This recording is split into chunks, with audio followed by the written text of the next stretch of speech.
there's this idea that people have a conscience. And you know what the conscience is.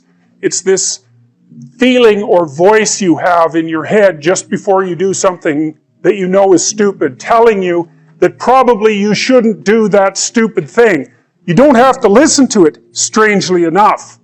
But you go ahead and do it anyways, and then, of course, exactly what the conscience told you was going to happen inevitably happens, so that you feel even stupider about it than you would if it happened by accident. Because you know, I knew this was going to happen, I got a warning it was going to happen, and I went and did it anyways. And the funny thing, too, is that conscience operates within people, and we really don't understand what the hell that is.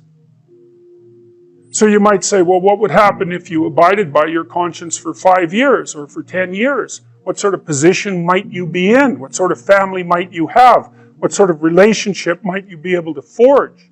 And you can be bloody sure that a relationship that's forged on the basis of who you actually are is going to be a lot stronger and more welcome than one that's forged on the basis of who you aren't. Now, of course, that means that the person you're with has to deal with the full force of you in all your ability and your catastrophe, and that's a very, very difficult thing to negotiate. But if you do negotiate it, well, at least you have something, you have somewhere solid to stand, and you have somewhere to live, you have a real life, and it's a great basis upon which to bring children into the world, for example, because you can have an actual relationship with them instead of torturing them half to death, which is what happens in a tremendously large minority of cases. Well, it's more than that too, because, and this is what I'll close with, and this is why I wanted to introduce Solzhenitsyn's writings to you. You see, because it isn't merely that your fate depends on whether or not you get your act together and to what degree you decide that you're going to live out your own genuine being. It isn't only your fate, it's the fate of everyone that you're networked with. And so, you think, well, there's 9 billion, 7 billion people in the world. We're going to peak at about 9 billion, by the way, and then it'll decline rapidly. But 7 billion people in the world, and who are you? You're just one little dust mote among that 7 billion. And so it really doesn't matter what you do or don't do, but that's simply not the case. It's the wrong model, because you're at the center of a network. You're a node in a network. Of course, that's even more true now that we have social media. You'll know 1,000 people, at least over the course of your life. And they'll know 1,000 people each. And that puts you one person away from 1 million. And 2 persons away from 1 billion. And so that's how you're connected. And the things you do, they're like dropping a stone in a pond. The ripples move outward. And they affect things in ways that you can't fully comprehend. And it means that the things that you do and that you don't do are far more important than you think. If you can teach people to stand up in the face of the things they're afraid of, they get stronger. And you don't know what the upper limits to that are, because you might ask yourself, like, if for 10 years, if you didn't avoid doing what you knew you needed to do, by your own definitions, right, within the value structure that you've created to the degree that you've done that, what would you be like?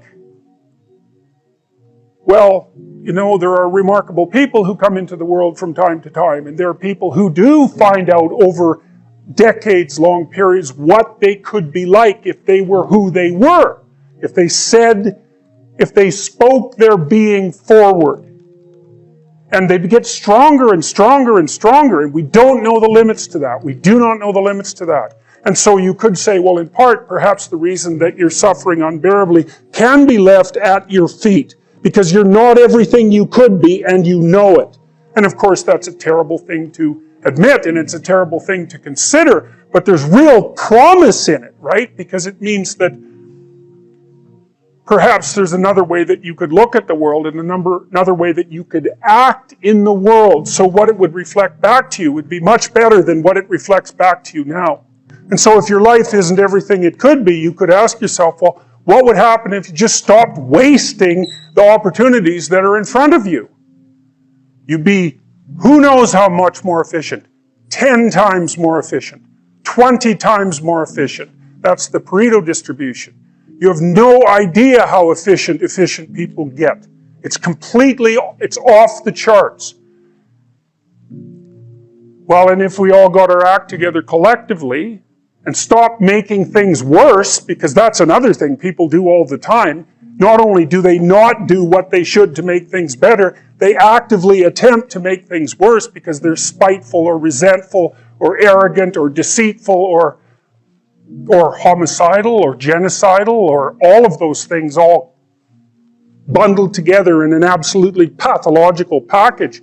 If people stopped really, really trying just to make things worse, we have no idea how much better they would get just because of that.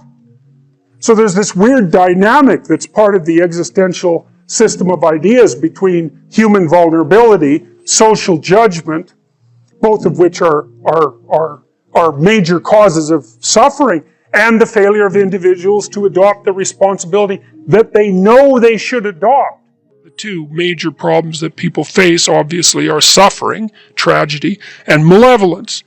And so that's the other thing that you're responsible for, is that you're supposed to look at the capacity for human evil as clearly as you possibly can, which is a very terrifying thing. That causes post-traumatic stress disorder in people that aren't accustomed to it. And in the mythology that's associated with the encounter with evil, it's almost always the case that the entity that does the encountering, even if it does it voluntarily, is hurt by it.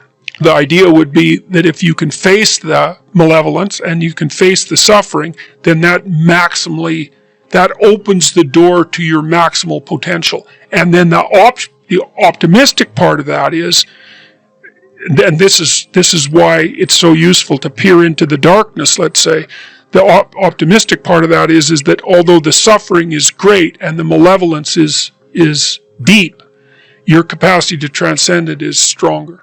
If you set out a path towards a goal, which you want to do because you need a goal and you need a path, because that provides you with positive emotion, right? So you set up something as valuable, so that implies a hierarchy. You set up something as valuable.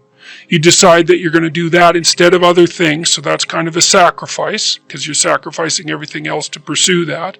And then you experience a fair bit of positive emotion and meaning as you watch yourself move towards the goal. And so the implication of that is the better the goal, the more full and rich your experience is going to be when you pursue it. So that's one of the reasons that's one of the reasons for developing a vision and for fleshing yourself out philosophically, because you want to aim at the highest goal that you can manage.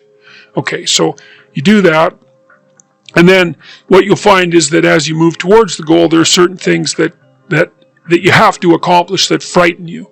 Maybe you have to learn to be a better speaker, a better writer, a better thinker, or you have to be better to people around you, or you have to learn some new skills and you're afraid of that. Whatever, because it's going to stretch you if you pursue a goal, and so that'll put you up against challenges. Okay, so all the clinical data indicates, well, the opposite of safe spaces, as Jonathan Haidt has been pointing out, that what you want to do when you identify something that someone is avoiding, that they need to do because they're afraid, you have them voluntarily confront it. And so you break it down. What you try to do, if you're a behavior therapist, is you break down the thing they're avoiding into smaller and smaller pieces until you find a piece that's small enough so they'll do it. And it doesn't really matter as long as they start it. Then they can put the next piece on and the next piece. And what happens is they don't get less afraid exactly. They get braver. It's like there's more of them. And here's why. So imagine you do something new, and that's informative, right? There's information in the action, and then you can incorporate that information and turn it into a skill and turn it into a transformation of your perceptions. So there's more to you because you've tried something new. So that's one thing. But the second thing is, and there's good biological evidence for this now, that if you put yourself in a new situation, then new genes code for new proteins and build new neural structures and new nervous system structures. Same thing happens to some degree when you work out, right? Because your muscles are responding to the load, but your nervous system does that too. So you imagine that there's a lot of potential you locked in your genetic code. And then if you put yourself in a new situation, then then the stress, that's the situational stress that's produced by that particular situation, unlocks those genes and then builds new parts of you. And so that's very cool, because who knows how much there is locked inside of you. Okay, so now here's the idea. So let's assume that that scales as you take on heavier and heavier loads. That more and more of you get more and more informed because you're doing more and more difficult things, but more and more of you gets unlocked.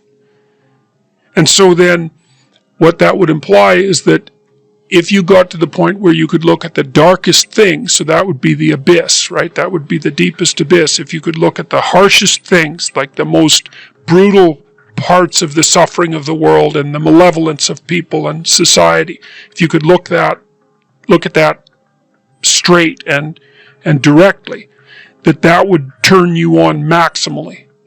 And so that's the idea of rescuing your father, because imagine that you're like the potential composite of all the ancestral wisdom that's locked inside of you biologically.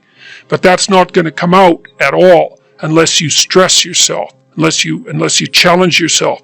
And the bigger the challenge you take on, the more that's going to turn on. And so that as you take on a broader and broader range of challenges and you push yourself harder, then more and more of what you could be turns on, and that's equivalent to transforming yourself into the ancestral father, because you're like the, what would you call it? You're the consequence of all these living beings that have come before you, and that's all part of your biological potentiality. And then if you can push yourself, then all of that clicks on, and that turns you into who you could be.